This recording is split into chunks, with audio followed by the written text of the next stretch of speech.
Посмотрите, как четко видно кусочки мяса. Вы видите? Чистые куски мяса. И вот эти вот черные точечки, это вкрапление наших специй, ребят. Приветствую вас, друзья, на канале «В гостях у Мишани». Это мясо у нас пролежало в холодильнике целую неделю. Прежде чем его вымешивать, я его положил в морозилку. Примерно на полчаса немножко подморозить, так как вы знаете, что мясо любит холод. С мясом нужно начинать примерно 2-4 градуса начинать вымешивать. Просто в процессе мясо опять начинает нагреваться. Внимательно следите за температурой. Наша будущая ветчина, ребята, прошла этап созревания. Нитритная соль уже сделала свою работу. Частично разрушила белки. А ферменты усилили вкус и аромат мяса. А какую часть мяса мы брали, и как мы нарезали, и как делали предпосол, вы все увидите в ролике, ребята. Смотрите внимательно. Для этой ветчины мясорубка не нужна. Я все делал обычным ножом. Взял мякоть говядины, тщательно очистил ее от пленки, затем нарезал мякоть полосками разного размера, длинными, короткими, широкими и узкими. После этого хорошо отбил мясо ножом, чтобы немного разрушить структуру, так как оно лучше склеивается и становится мягче. Для посола на 1 килограмм мяса я добавил 20 грамм нитритной соли 0,6%, все тщательно перемешал и вакуумировал в мясо в пакет. Теперь мясо будет созревать в холодильнике около недели. За это время оно приобретет характерный ветчинный вкус, аромат и красивый, ребята, цвет. Это очень важно. Отбить нежно, не превращать в фарш. Ребят, для этой ветчины мы взяли специи на килограмм мяса, я вам расскажу. Значит, мы взяли кардамон 1 грамм, душистый перец 1 грамм, белый перец 0,5 грамм, сухой чеснок 2 грамма и сахар 1 грамм на килограмм веса. Ребята, я очень люблю, вы знаете, дробленые специи, поэтому я взял по возможности, у меня было отдельно горошки белого перца и горошки душистого перца. Они будут очень прекрасно сочетаться в нашей колбасе и ощущать эти кусочки перца вместе с мясом. Будет очень приятный вкус. Друзья, и кроме специй, нам нужна ледяная холодная вода, 10% примерно от количества нашего мяса.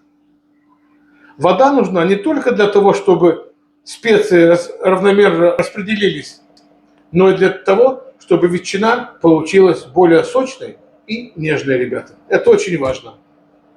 У нас такая интересная, красивая мельница, ребят. Давайте мы сделаем наши специи дробленые.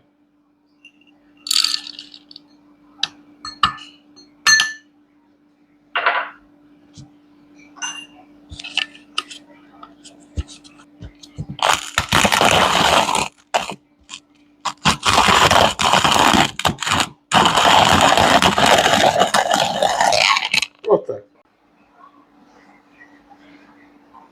Друзья, смотрите, какой шикарный цвет нам дала нитритная соль. А запах обалденный. Запах настоящей ветчины, ребята. Аромат мяса обалденный.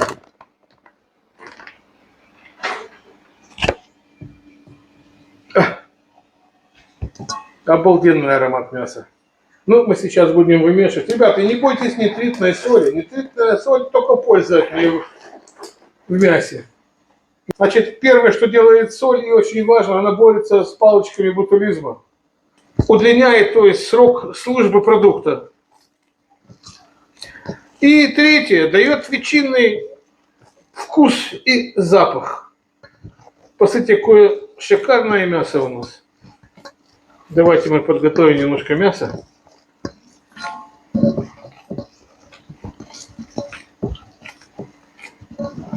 Давайте, ребята, специи наши обязательно сейчас.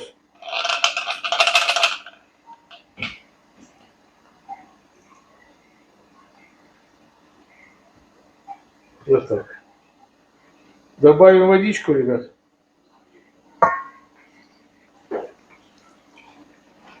И будем вымешивать мясо до появления белых нитей, до блеска и до липкости. Во время вымешивания в мясе вырабатывается миозин. Это природный клей, который будет нам помогать склеивать нашу колбаску, превращать ее в монолитной. И при разрезе она не будет разваливаться, будет очень красивый срез. И не забывайте про температуру, ребят.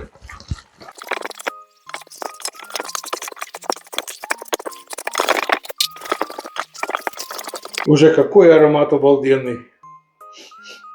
Ну вот, друзья, мы вымешивали мясо примерно 7 минут. Мясо заблестело. На мясе появились, видите, как белые волокна. Вот их видно хорошо. Мясо стало липкое, ребят. Оно готово для набивки. Смотрите, как шикарный цвет. Оно хорошо склеится между собой, сформирует плотную структуру ветчины. Ребят, после этого мы опять упакуем мясо в вакуумный пакет и оставим примерно на ночь в холодильнике, чтобы мясо хорошо пропиталось специями и ароматами, ребят. А завтра мы с вами будем делать вот такую вот ветчину. Вот сейчас завакуумируем наше мясо и положим в холодильник до утра. За ночь мясо хорошо промаринуется. Ребята, всем рекомендую купить себе дешевый вакууматор. Какой именно, я вам не скажу, каждый выбирает по своему карману. Но вакууматор — это хорошая вещь, когда есть дома. Вот так, ребята, это примерно выглядит. Во-первых, оно закрыто с всех сторон. Оно не даст запах продуктам в холодильник. Оно не обветрится. Хотите, можете в той же посуде, где вы делали предпосол, хранить это мясо чем-то, чтобы мясо не заветрилось и чтобы запах вашей ветчины не распространился по всему холодильнику. Ну вот, друзья, прошла еще одна ночь. Наши специи подружились с нашим мясом. Как всегда, прежде чем работать с фаршем, я его немножко подморозил. Сейчас мы будем набивать наш шприц и набивать оболочку 45 мм. Я предварительно оболочку всегда замачиваю в теплой воде, промываю ее и добавляю соль. Своего рода обеззараживание какое-то происходит благодаря соли и воде горячей. На полчаса мы замочили наши оболочки. Сейчас мы набьем шприц и включимся, будем набивать оболочки. Друзья, шприц мы набили плотно, как всегда я вам показывал. Хорошо утрамбовывать, чтобы не было лишнего воздуха. Ну, теперь мы закроем его, закрепим его. Как всегда, подводим фарш к концу цепки, чтобы не было воздуха.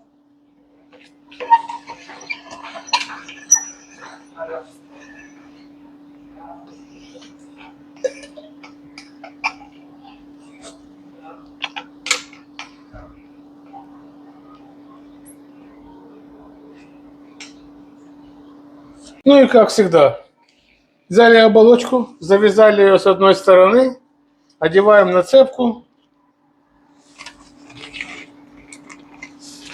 придерживаем слегка оболочку, другой рукой вращаем поршень. Старайтесь набивать немножко плотнее, ребят, чтобы колбаса была плотная и не было воздуха.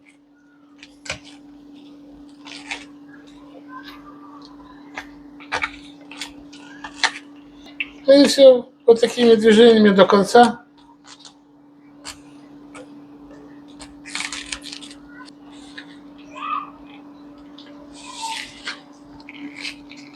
Колбаску немножко мы уплотняем, ребят. Вот уплотнили наш батончик, взяли ниточку.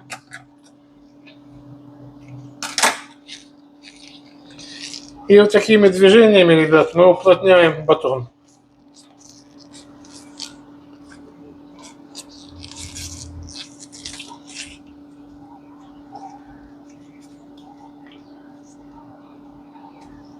Можно петли делать, но я не люблю петли делать. Мне нравится вот так. Вот батончик наш готов, ребята. Плотненький, упругий. Все, один батон. И так все остальные батоны. Можно было подвесить нашу колбаску. Вот такая вот маленькая петелечка в конце. Опять же одеваем до конца. Этой рукой опять же придерживаем.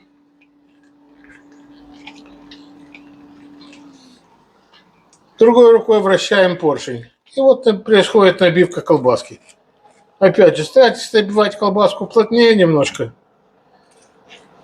чтобы не было воздуха, чтобы колбаска была плотненькая.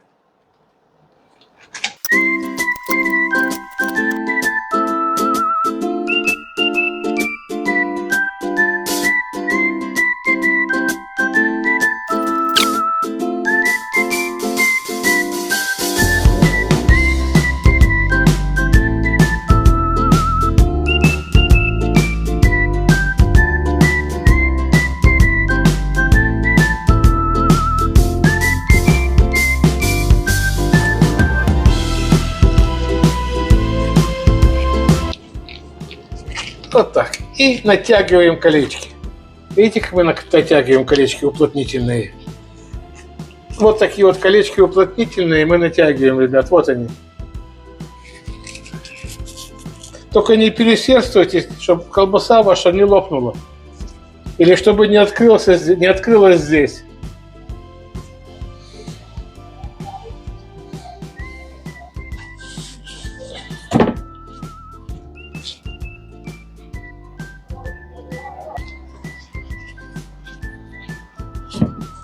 Вот такая красивая колбаска, ребята, у нас получилась. Видите, какой цвет, какой узор на ней красивый. Друзья, вот такая вот колбаска у нас получилась. Еще получилась маленькая такая. Мы сделаем ее контрольной колбаской. Мы вставим градусник в нее, эту колбаску. И еще я хочу сказать. Время приготовления колбаски не зависит от того, длина ее. Зависит только от диаметра. Чем больше диаметра, тем дольше надо варить. А длина не важна. Эта колбаса будет вариться одинаково. Что это длинная, что это короткая. Ну, сейчас мы приведем в порядок. Посмотрим, где здесь пузырьки воздуха. И повесим ее на осадку, ребят. До завтрашнего утра. Друзья, посмотрите, какая мраморная у нас будет ветчина. Шикарная. Сейчас мы ее немножко проштробим. Где есть воздух, выпустим его.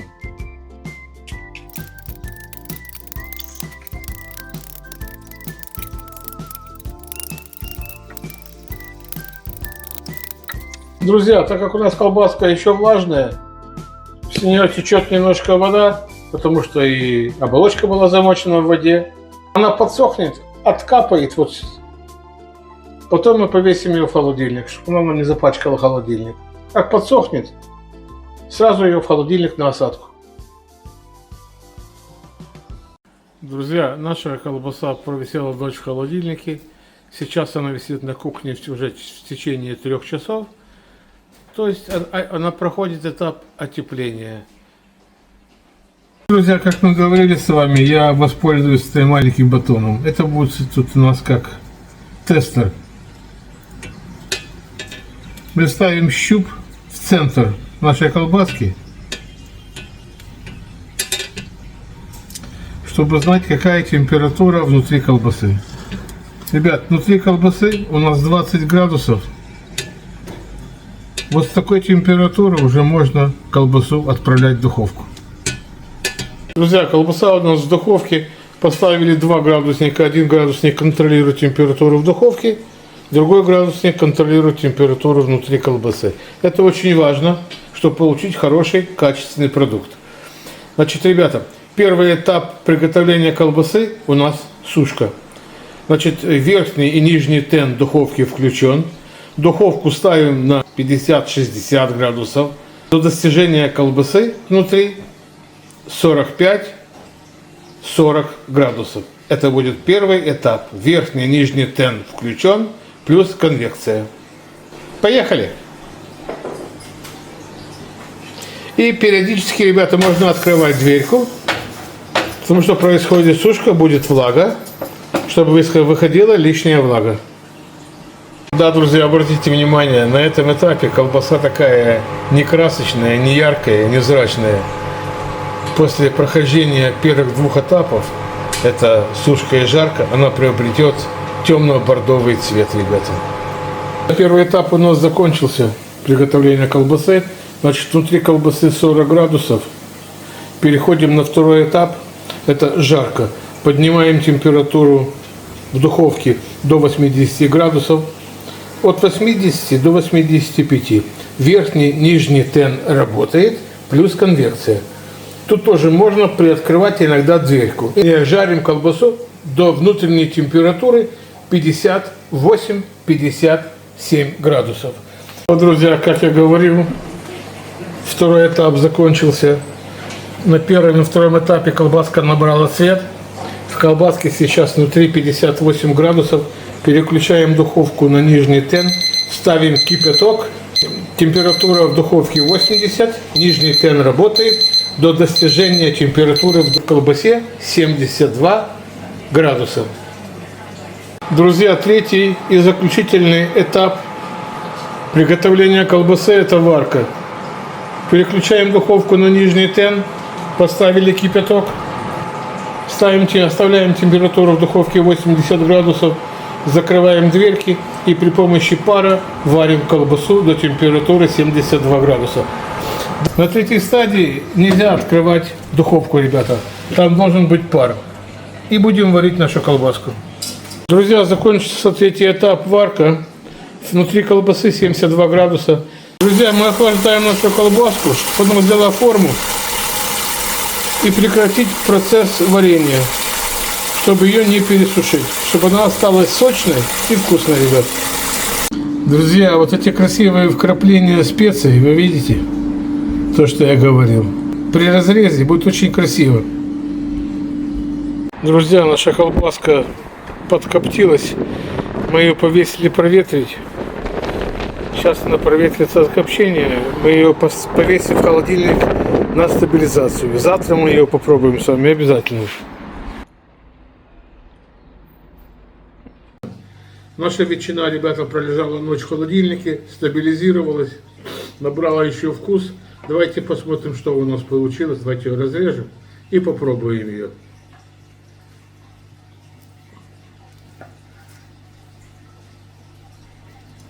Вот такая красивая колбаска, ребята, у нас получилась. Посмотрите, как четко видно кусочки мяса. Вы видите? Чистые куски мяса. И вот эти вот черные точечки, это вкрапление наших специй, ребят. Колбаска очень ароматная, запах, конечно, обалденный. Сейчас мы ее нарежем и попробуем.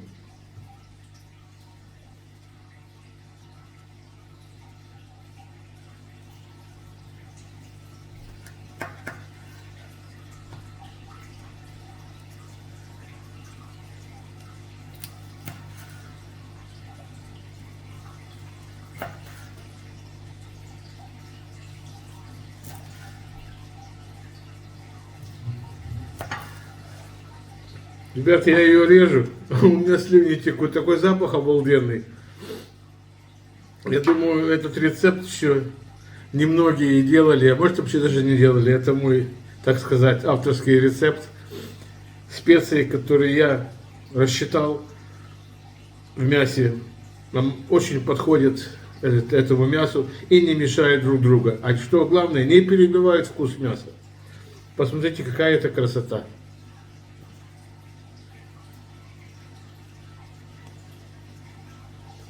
Посмотрите, ребята, какая это красота. Какая это красота. Видите, какая корочка поджаренная на колбаске, на ветчине нашей. Вот это тоже придает дополнительный вкус нашей ветчине. Вот это этап жарко. Видите, какая она эластичная. Колбаска не разваливается, ребят. А вкусная и ароматная я уже чувствую сейчас. Давайте я попробую ее и оценю. Боже, какая она вкусная, ребята, и сочная получилась. Балдею. Очень вкусно, ребята. Рекомендую всем сделать по моему рецепту.